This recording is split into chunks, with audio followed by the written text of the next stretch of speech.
우리가 매너라는 용어 쓰잖아요. 그런 문화를 이 젠틀리 계급들이 만들어 갔어요. 그것이 토대가 돼서 젠틀맨, 신사 이런 개념이 나온 거예요. 우리가 막 이기적으로 움직이면 성공할 것 같죠? 그렇지 않습니다. 우리가 신사 계급으로부터 배울 수 있는 교훈은 이렇게 할 때 사실은 큰 돈도 우리에게 오고요. 비로소 우리는 큰 성공을 거둘 수 있다.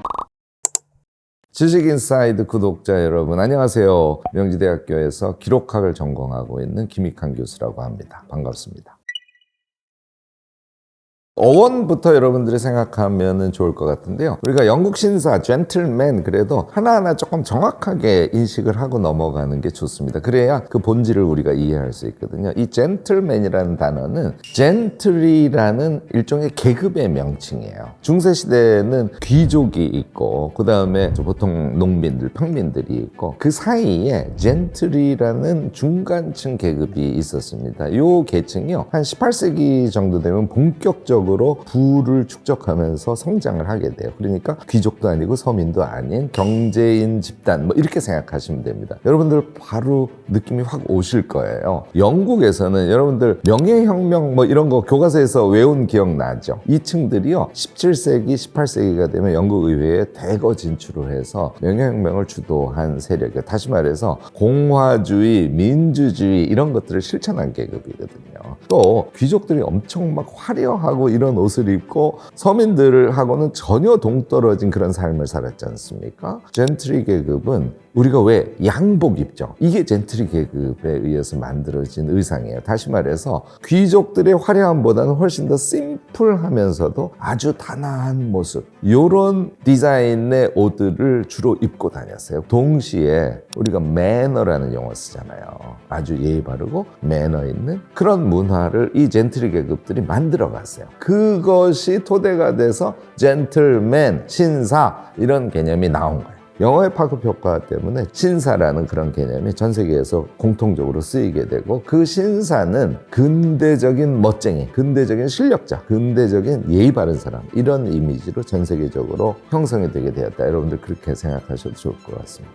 제가 지금 말씀드린 대로 젠틀맨이라는 건 하나의 계층명이니까 뭐 사람 엄청 많은데 저는요 주로 영국의 수상을 지냈던 윌리엄 글래드스톤이라는 분을 소개를 해요. 왜 그러냐면 이분이 82세에 네 번째 수상이 됩니다. 젊은 시절에요. 재무상을 거치고 자유당 당수가 된 다음에 계속 영국 수상을 하는데 영국에서도 처음 있는 일이에요. 네 번에 걸친 수상을 하고 82세에 수상을 했으니까 이게 1800년대 일이지 않습니까? 1800년대는 평균 수명이 지금처럼 막 80대 후반 90대 이렇게 되는 시대가 아니에요. 이미 다른 사람들 같으면 60대에 기력을 잃고 점차 노인으로서의 삶을 살아가는 시대에 이분은 82세에 수상을 한 거죠. 이거는요 그만큼 자기관리가 철저했다는 걸 의미합니다.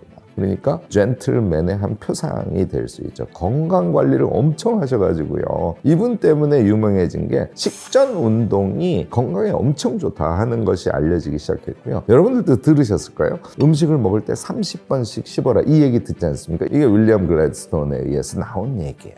그러니까 저는 영국의 신사 그룹의 문화는 다른 한편으로는 건강함, 자기조절, 개발, 성장 이런 것들을 보여주는 어떤 의미를 갖는다고 보여지는데요. 이 윌리엄 글래드스톤을 저는 영국 신사의 표본으로 자주 소개를 하는 편입니다. 귀족은 엄청 넓은 땅을 갖고 있었고요. 젠트리 계급은 상업을 한다든지 작은 땅을 효율적으로 경영을 해서 이익을 더 극대화한다든지 이런 방식으로 부를 성장시켜 왔을 거 아닙니까? 그리고 사회 속에서의 자신의 역할을 어떻게 수행하느냐에 따라서 사회적 지위도 스스로 만들어간 계급이라고 할 수 있죠. 신사는 자수성가한 사람들이라 이렇게 보시면 됩니다. 자, 그걸 위해서 몇 가지 기본적인 소양은 필수적이겠죠. 우리가 필요로 하는 소양과 사실은 일치해요. 첫 번째는요, 보통 교양이라고 얘기하는데 교양은 다른 것이 아니라 실천적인 지식이에요. 그러니까 귀족처럼 금수저가 아니란 말이죠. 자신의 실력으로 무엇인가를 달성을 해야 되지 않습니까? 당연히 독서, 경험, 대화, 또 제가 엄청 강조하는 기록 등의 행위를 집약해서 자신의 실천적인 지식을 극대화시킨 사람들, 이게 이제 신사들이란 말이죠. 그냥 지식이 많은 건 꽝입니다. 실천적 지식이 많은 사람으로 자신을 키워가는 것, 이것이 이제 젠트리 계급, 신사 계급으로부터 우리가 배울 점 첫 번째라고 생각하고요. 두 번째는요, 아까 잠깐 소개를 했습니다만 양복, 이 수트라는 것이 근대의 산물이에요. 중세 때는 양복이 없었어요. 중세 때는 옷이 훨씬 더 복잡했습니다. 레이스 엄청 달리고요. 그런데 이 신사 계급이 나오면서 멋있어야 해 하는 가치는 놓치지 않습니다. 다만 레이스 없애고요, 아주 심플하게 의상을 만들고 자신의 건강한 체격이 잘 드러날 수 있는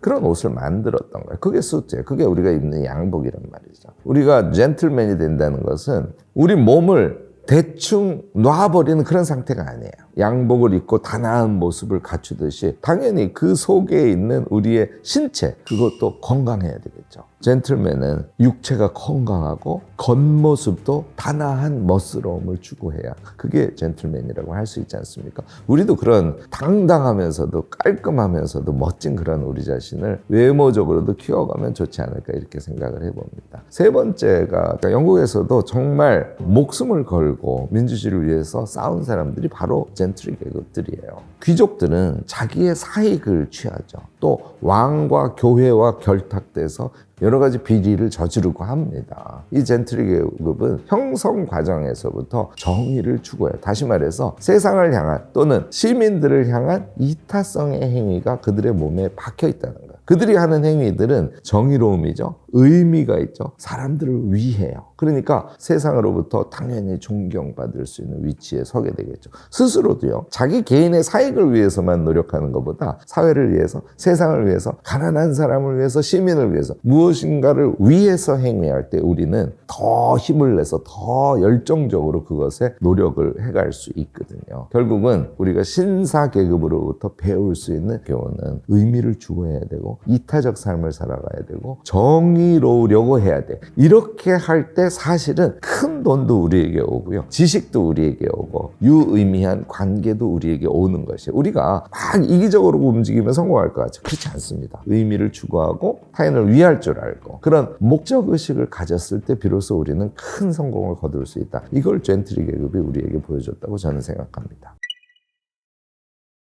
저는 그 기본 정신을 좀 체크할 필요가 있다고 생각합니다. 아까 말씀드렸듯이 영국의 신사 계급은 귀족 사회의 부정적인 측면을 극복하는 그런 사회적 역할을 했다고 하지 않습니까? 에티켓의 출발은 정의로움이에요. 이 정의로움은 실제 우리 일상에서는 이타성이라는 형태로 나타나죠. 우리가 대화를 할 때나 무엇인가를 할 때 내가 먼저 하는 것이 아니라 항상 타인을 먼저 하는 거예요. 우리가 대화를 할 때 나를 자랑하는 것이 아니라 타인을 자랑하는 것이죠. 이게 다 기본적으로 이타성의 개념과 연관되어지는 거예요. 에티켓의 출발은 이타성입니다. 두 번째는요, 우리가 이제 쉽게 생각하면 호들갑 떨지 않는 거예요. 그러니까 말을 해도 언성을 크게 높이지 않고 당연히 화를 내서는 안 됩니다. 웃음도 온몸을 흔들어가면서 웃지 않는 거예요. 그러니까 아까 제가 양복 예를 들었지 않습니까? 외모가 단아함과 동시에 언행이 단아한 거예요. 그래서 밝은 모습, 적극적인 대화 이런 것들을 취함과 동시에 과하지 않는 그런 모습들, 이게 이제 젠틀맨의 멋진 모습들이죠. 세 번째, 한 가지 더 추구를 한다면 배려입니다. 귀족들이요, 농노를 마치 짐승 다루듯이 했다면 젠트리 계급이, 이 농노 계급이 시민으로 성장해 오지 않습니까? 이 시민들과 하나가 돼서 결국은 근대사회를 구축해 간 것 아닙니까? 그래서 중세사회가 위압적이고 위계가 있는 그런 문화의 시대라면 젠트리 계급의 시대는 공감과 수용과 인정, 말하자면 수평적 인간관계를 전제로 한 그런 만남을 추구했다는 것이죠. 예의라는 것은요, 그래서 겉으로만 번드르하게 예의를 갖춰서는 안 되고 상대의 존재가 우리와 평등하다는 그런 인식 기반 하에서만 진정으로 발휘될 수 있는 것이겠죠.